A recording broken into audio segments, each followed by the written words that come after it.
Hi good morning ಎಲ್ರಿಗೂ welcome back to my channel. ಇವತ್ತಿನ ವಿಡಿಯೋದಲ್ಲಿ ನಾನು ರೆಸ್ಟೋರೆಂಟ್ ಸ್ಟೈಲಲ್ಲಿ ಮಶ್ರೂಮ್ ಬಿರಿಯಾನಿನ ಮನೆಯಲ್ಲಿ ಯಾವ ಥರ ಈಸಿಯಾಗಿ ಮಾಡ್ಬೋದು ಅನ್ನೋದನ್ನ ತೋರಿಸ್ತಾ ಇದ್ದೀನಿ. ನೀವು ಕೂಡ ಒಂದ್ಸಲಿ ಟ್ರೈ ಮಾಡಿ ಹೇಗೆ ಬಂದಿತ್ತು ಅಂತ ಕಮೆಂಟ್ ಸೆಕ್ಷನಲ್ಲಿ ಕಮೆಂಟ್ ಮಾಡಿ ತಿಳಿಸಿ. ಮೊದಲನೇದಾಗಿ ನಾನಿಲ್ಲಿ ಒಂದಿಡಿಯಷ್ಟು ಪುದೀನ, ಒಂದಿಡಿಯಷ್ಟು ಕೊತ್ತಂಬರಿ, ಒಂದು 4 ಹಸಿಮೆಣ್ಸಿನ್ಕಾಯಿ, ಹಾಗೆ ಸ್ವಲ್ಪ ಕಲ್ಲುಪ್ಪು, ಸ್ವಲ್ಪ ನೀರನ್ನ ಹಾಕಿ ಗಟ್ಟಿಗೆ ಪೇಸ್ಟಾಗಿ ರುಬ್ಕೋತಾ ಇದ್ದೀನಿ. ಈ ಥರ ಉಪ್ಪು ಹಾಕಿ ರುಬ್ಕೊಳ್ಳೋದ್ರಿಂದ ಗ್ರೀನಿಶ್ ಆಗಿರುತ್ತೆ, ಕಲರ್ ಚೇಂಜ್ ಆಗಲ್ಲ ಅಂತ ಅಷ್ಟೇ. ನೆಕ್ಸ್ಟು ಸ್ಟವ್ನ ಆನ್ ಮಾಡಿ ಅದರಲ್ಲಿ ದಪ್ಪ ತಳದ ಪಾತ್ರೆ ಇಟ್ಟು 1 ಟೇಬಲ್ ಸ್ಪೂನಷ್ಟು ಎಣ್ಣೆ ಹಾಕಿ, ಎಣ್ಣೆ ಕಾದ ನಂತರ ಅದಕ್ಕೆ ಸ್ಪೈಸಸ್ನ ಹಾಕೋತಾ ಇದ್ದೀನಿ.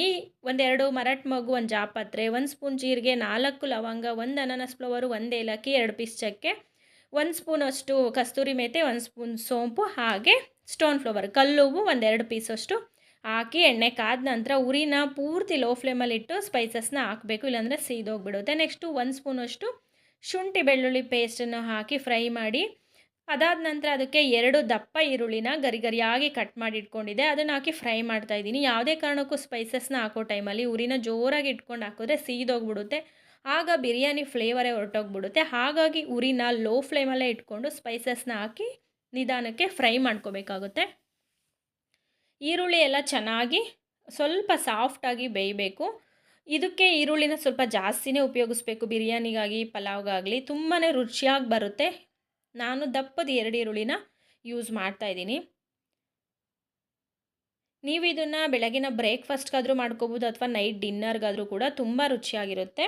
ಹಾಗೆ ಇದಕ್ಕೆ 1 ಸ್ಪೂನಷ್ಟು ಅರಿಶಿನ ಹಾಕಿ ಚೆನ್ನಾಗಿ ಮಿಕ್ಸ್ ಮಾಡ್ಕೋತಾ ಇದ್ದೀನಿ. ಜಸ್ಟ್ ಕಲರ್ಗೋಸ್ಕರ ಸ್ವಲ್ಪ ಅರಿಶಿನ ಹಾಕೋದು. ನಂತರ ನಾನು 200 ಗ್ರಾಮಷ್ಟು ಮಶ್ರೂಮ್ನ ತೊಗೊಂಡು ಅದ್ರ ಮೇಲ್ಗಡೆದು ಒಂದು ಲೇಯರ್ ಸಿಪ್ಪೆ ಎಲ್ಲ ತೆಗೆದು ಕಟ್ ಮಾಡಿ ತೊಳೆದು ಇಟ್ಕೊಂಡಿದ್ದೆ.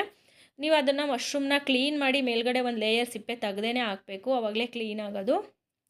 ಮಶ್ರೂಮ್ ಕೂಡ ಎಣ್ಣೆಯಲ್ಲಿ ಚೆನ್ನಾಗಿ ಫ್ರೈ ಆದ ನಂತರ ರುಬ್ಬಿಟ್ಕೊಂಡಿರುವಂಥ ಪುದೀನ ಕೊತ್ತಂಬರಿ ಪೇಸ್ಟನ್ನು ಹಾಕ್ತಾಯಿದ್ದೀನಿ. ಈ ಥರ ಹಸಿ ಮಸಾಲೆನ ರುಬ್ಬಿ ಹಾಕಿದಾಗ ಚೆನ್ನಾಗಿ ಫ್ರೈ ಮಾಡಬೇಕು, ಅದ್ರದ್ದು ಒಂದು ವಾಸನೆ ಎಲ್ಲ ಹೋಗಬೇಕು ಹಸಿದು. ಹಾಗೆ 2 ಟೊಮೊಟೊ ಪೇಸ್ಟ್ ಮಾಡಿ ಇಟ್ಕೊಂಡಿದ್ದೆ, ಅದನ್ನು ಹಾಕಿ ಚೆನ್ನಾಗಿ ಒಂದು 3-4 ನಿಮಿಷ ಇದನ್ನು ಲೋ ಫ್ಲೇಮಲ್ಲಿ ಫ್ರೈ ಮಾಡ್ಕೋಬೇಕು, ಆವಾಗಲೇ ಅದ್ರದ್ದೆಲ್ಲ ಹಸಿ ವಾಸನೆ ಹೋಗುತ್ತೆ. ಅದಾದ ನಂತರ 1 ಕಪ್ಪಷ್ಟು, ಸುಮಾರು 1 ಟೇಬಲ್ ಸ್ಪೂನಷ್ಟು ಮೊಸರನ್ನ ಹಾಕ್ತಾಯಿದ್ದೀನಿ. ಈಗ ನಾನು ಅಕ್ಕಿ ಕೂಡ 2 ಕಪ್ ತೊಗೊಂಡಿದ್ದೀನಿ. ನಾನು ಲೋಟ ತೋರಿಸಿದ್ನಲ್ಲ ಅದೇ ಲೋಟದಲ್ಲಿ 2 ಕಪ್ಪು ಸೋನಾ ಮಸೂರಿ ಅಕ್ಕಿನ ತೊಳೆದು ಒಂದು 15 ನಿಮಿಷ ನೆನೆಸಿ ಇಟ್ಕೊಂಡಿದ್ದೆ. ಅಂದರೆ ಒಗ್ಗರಣೆ ಸ್ಟಾರ್ಟ್ ಮಾಡಿದಾಗಲೇ ನೆನೆಸಿ ಇಟ್ಕೊಂಡ್ರೆ ಕರೆಕ್ಟಾಗಿ ನೆನೆಯುತ್ತೆ. ಈ ಥರ ನೆನೆಸಿ ಅಕ್ಕಿನ ಹಾಕೋದ್ರಿಂದ ಅನ್ನ ತುಂಬ ಸಾಫ್ಟಾಗಿ ಉದುದ್ರಾಗಿ ತಿನ್ನೋಕ್ಕೆ ಸ್ಮೂತಾಗಿರುತ್ತೆ ಅಂತ ಅಷ್ಟೇ. ತುಂಬ ರುಚಿಯಾಗಿ ಬರುತ್ತೆ ಬಿರಿಯಾನಿ. ಆವಾಗ ಒಗ್ಗರಣೆ ಸ್ಟಾರ್ಟ್ ಮಾಡ್ತಿರಲ್ವ ಆವಾಗಲೇ ಅಕ್ಕಿನ ತೊಳೆದು ನೆನೆಸಿಟ್ಟಿದ್ರೆ ಮುಗ್ದೋಯ್ತು. ನೀರಲ್ಲಿ ನೆನೆಸಿಟ್ರೆ ಆಗುತ್ತೆ. ಚೆನ್ನಾಗಿ ಮಸಾಲೆ ಇದರಲ್ಲೆಲ್ಲ ಅಕ್ಕಿನ ಒಂದು ರೌಂಡು ಮಿಕ್ಸ್ ಕೊಡಿ. 2 ನಿಮಿಷ ಇದೇ ಥರ ಬಿಟ್ಟರೆ ಅಕ್ಕಿಗೆಲ್ಲ ಚೆನ್ನಾಗಿ ಹಿಡಿಯುತ್ತೆ ಮಸಾಲೆ ಅಂತ. ತುಂಬ ಈಸಿಯಾಗಿ ಮಾಡ್ಕೋಬೋದು ಮತ್ತು ತುಂಬ ಕಡಿಮೆ ಮಸಾಲಾನ ಯೂಸ್ ಮಾಡಿರೋದ್ರಿಂದ ಇದನ್ನು ಬೆಳಗಿನ ಬ್ರೇಕ್ಫಾಸ್ಟ್ಗೂ ಮಾಡ್ಕೋಬೋದು. ಎಲ್ಲೂ ಹೆವಿ ಅನಿಸಲ್ಲ, ಮಸಾಲೆ ತಿಂದಿದ ತಕ್ಷಣ ಅಥವಾ ಡೈಜೆಷನ್ ಆಗಲ್ಲ ಅನ್ನೋದು ಫೀಲ್ ಇರಲ್ಲ. ನೈಟ್ ಡಿನ್ನರ್ಗಾದರೂ ಸರಿ, ಮಾರ್ನಿಂಗ್ ಬ್ರೇಕ್ಫಾಸ್ಟ್ಗಾದರೂ ಸರಿ ಮಾಡ್ಕೋಬೋದು. ಇದ್ರ ಜೊತೆಗೆ ಮೊಸರು ಬಜ್ಜಿ ಮಾಡ್ಕೊಂಡ್ರಂತೂ ಒಂದು ಒಳ್ಳೆ ಕಾಂಬಿನೇಷನ್ ಆಗಿರುತ್ತೆ. ಇದಕ್ಕೆ ನಾನು ನೀರಿನ ಅಳತೆ ಯಾವ ಥರ ಅಂದರೆ 1 ಕಪ್ ಅಕ್ಕಿಗೆ 2 ಕಪ್ಪು ನೀರು ಥರ. ಸೊ 2 ಕಪ್ ಅಕ್ಕಿ ತೊಗೊಂಡಿರೋದ್ರಿಂದ ಅದೇ ಕಪ್ಪಲ್ಲಿ 4 ಕಪ್ಪು ನೀರನ್ನ ಹಾಕೋತಾ ಇದ್ದೀನಿ. ಆವಾಗ ಕರೆಕ್ಟಾಗಿ ಬೇಯುತ್ತೆ. ನೀವು ಬೇರೆ ಬಿರಿಯಾನಿ ರೈಸ್ ಕೂಡ ಯೂಸ್ ಮಾಡಿಕೊಂಡ್ರು ಇದೇ ಥರ ಮಾಡ್ಕೋಬೋದು. ನಾನಿಲ್ಲಿ normal Sona Masuri rice use ಮಾಡ್ತಾಯಿದ್ದೀನಿ. ನೀವು ಜೀರಾ ರೈಸು, ಬಿರಿಯಾನಿ ರೈಸು ಬೇರೆ ಯಾವುದು ಬೇಕಾದರೂ ಯೂಸ್ ಮಾಡ್ಕೋಬೋದು. ನಾನಿಲ್ಲಿ 4 ಕಪ್ಪು ನೀರನ್ನ ಹಾಕೋತಾ ಇದ್ದೀನಿ. ನೀವು ಇದನ್ನು ಕುಕ್ಕರಲ್ಲಿ ಮಾಡಿದ್ರೂ ಸಹ 4 ಕಪ್ ನೀರನ್ನ ಹಾಕಿ ಒಂದು 3 ವಿಸಲ್ ಹೊಡೆಸ್ಕೊಂಡ್ರೆ ಕರೆಕ್ಟ್ ಅದಕ್ಕೆ ಬೇಯುತ್ತೆ ರೈಸು. ಆದರೆ ನನಗೆ ಕುಕ್ಕರಲ್ಲಿ ಈ ಥರ ಬಿರಿಯಾನಿ ಪಲಾವ್ನ ಕುಕ್ಕರಲ್ಲಿ ಮಾಡೋದಕ್ಕಿಂತ ಈ ಥರ ಪಾತ್ರೆಯಲ್ಲಿ ಮಾಡಿ ಹಾಗೆ ನೀರನ್ನ ಇಂಗಿಸಿ ಮಾಡ್ತಾರಲ್ವ, ಸೊ ಅದು ನನಗೆ ತುಂಬ ರುಚಿಯಾಗಿರುತ್ತೆ. 4 ಕಪ್ ನೀರನ್ನ ಹಾಕಿ 1 ಸ್ಪೂನಷ್ಟು ಗರಂ ಮಸಾಲ ಹಾಕ್ಕೋತಾ ಇದ್ದೀನಿ. ಬೇರೆ ಯಾವುದು ಚಿಕನ್ ಮಸಾಲ ಅಥವಾ ಬಿರಿಯಾನಿ ಮಸಾಲ ಯಾವುದು ಹಾಕ್ತಾಯಿಲ್ಲ ನಾನು. ಹಾಗೆ ಸ್ವಲ್ಪ ಉಪ್ಪು, ರುಬ್ಬಬೇಕಾದ್ರೆ ಪುದೀನ ಪೇಸ್ಟ್ ಮಾಡಬೇಕಾದ್ರೂ ಉಪ್ಪು ಹಾಕಿದ್ರಿಂದ ಈಗ ಸ್ವಲ್ಪ ಉಪ್ಪನ್ನ ನೋಡ್ಕೊಂಡು ಹಾಕೋತಾ ಇದ್ದೀನಿ.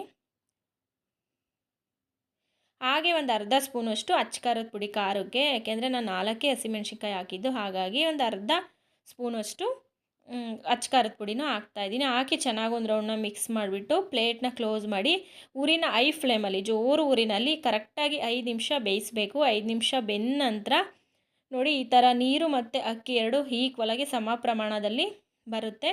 ಅದಾದಮೇಲೆ ಉರಿನ ಪೂರ್ತಿ ಲೋ ಫ್ಲೇಮಲ್ಲಿ ಇಟ್ಟು ಪ್ಲೇಟ್ನ ಕ್ಲೋಸ್ ಮಾಡಿ ಆ ಪ್ಲೇಟ್ ಮೇಲೆ ಏನಾದರೂ ಒಂದು ಭಾರವಾಗಿರೋ ವಸ್ತುನ ಈ ಥರ ಕುಟ್ಟಾಣಿ ಆಗಿರ್ಬೋದು ಅಥವಾ ಬೇರೆ ಯಾವುದಾದ್ರೂ ಒಂದು ವೆಯ್ಟ್ ಇರೋದು, ಏಕೆಂದರೆ ಏರು ಹೋಗಬಾರ್ದಂತ ಹಾಕಿ 15 ನಿಮಿಷ ಲೋ ಫ್ಲೇಮಲ್ಲಿ ಇಟ್ಟು ಬೇಯಿಸಿದ ನಂತರ ಒಂದು ಒಳ್ಳೆ ಮಶ್ರೂಮ್ ಬಿರಿಯಾನಿ ಕರೆಕ್ಟಾಗಿ ಬೆಂದಿತ್ತು ನೋಡಿ. ಎಲ್ಲೂ ನೀರಿನಂಶ ಇಲ್ಲ ಅಥವಾ ಎಲ್ಲೂ ಅಕ್ಕಿ ಗಟ್ಟಿ ಗಟ್ಟಿನೂ ಅನಿಸ್ತಿಲ್ಲ. ಸ್ಮೂತಾಗಿ ಬಿಡಿ ಬಿಡಿಯಾಗಿ ಅನ್ನ ತುಂಬ ಚೆನ್ನಾಗಾಗಿತ್ತು, ಸಾಫ್ಟಾಗಿ. ಉರಿನ ಅಕ್ಕಿ ಹಾಕಿ ನೀರು ಹಾಕಿದ ತಕ್ಷಣ ಉರಿನ ಐ ಫ್ಲೇಮಲ್ಲಿ ಇಟ್ಟು 5 ನಿಮಿಷ ಬೇಯಿಸಬೇಕು. ಆಮೇಲೆ ಉರಿನ ಫುಲ್ಲು ಲೋ ಫ್ಲೇಮಲ್ಲಿಟ್ಟು ಪ್ಲೇಟ್ನ ಕ್ಲೋಸ್ ಮಾಡಿ 15 ನಿಮಿಷ ಹಾಗೆ ಬಿಟ್ಟರೆ ಕರೆಕ್ಟಾಗಿ ಬೇಯುತ್ತೆ. ಸೊ ಈಗ ನಮ್ಮದು ಮಶ್ರೂಮ್ ಬಿರಿಯಾನಿ ವಿತ್ ಮೊಸರು ಬಜ್ಜಿ ಜೊತೆಗೆ ರೆಡಿಯಾಗಿದೆ. ಸೂಪರ್ ಟೇಸ್ಟಿಯಾಗಿ ಯಮ್ಮಿ ಆಗಿತ್ತು. ನೋಡಿದ್ರಲ್ಲ ಮಶ್ರೂಮ್ ಬಿರಿಯಾನಿ ಯಾವ ಥರ ಈಸಿಯಾಗಿ ಮಾಡ್ಬೋದು ಅಂತ. ಈ ವಿಡಿಯೋ ನಿಮ್ಗೆ ಇಷ್ಟ ಆಗಿತ್ತು ಅಂತ ಭಾವಿಸ್ತೀನಿ. ಇಷ್ಟ ಆದರೆ ಲೈಕ್ ಮಾಡಿ, ಕಮೆಂಟ್ ಮಾಡಿ, ಶೇರ್ ಮಾಡಿ. ಹಾಗೆ ಯಾರೆಲ್ಲ ಚಾನಲ್ಗೆ ಸಬ್ಸ್ಕ್ರೈಬ್ ಆಗದೆ ವಿಡಿಯೋ ನೋಡ್ತಾ ಇದ್ದೀರಾ ಸಬ್ಸ್ಕ್ರೈಬ್ ಆಗಿ. ಯಾರೆಲ್ಲ ಫೇಸ್ಬುಕ್ಕಲ್ಲಿ ವಿಡಿಯೋನ ನೋಡ್ತಾ ಇದ್ದೀರಾ ದಯವಿಟ್ಟು ಫೇಸ್ಬುಕ್ ಪೇಜ್ಗೆ ಫಾಲೋ ಆಗಿ ನನಗೆ ಸಪೋರ್ಟ್ ಮಾಡಿ ಅಂತ ಹೇಳ್ತಾ ವಿಡಿಯೋ ಮುಗಿಸ್ತಾ ಇದ್ದೀನಿ. ನಮಸ್ಕಾರ.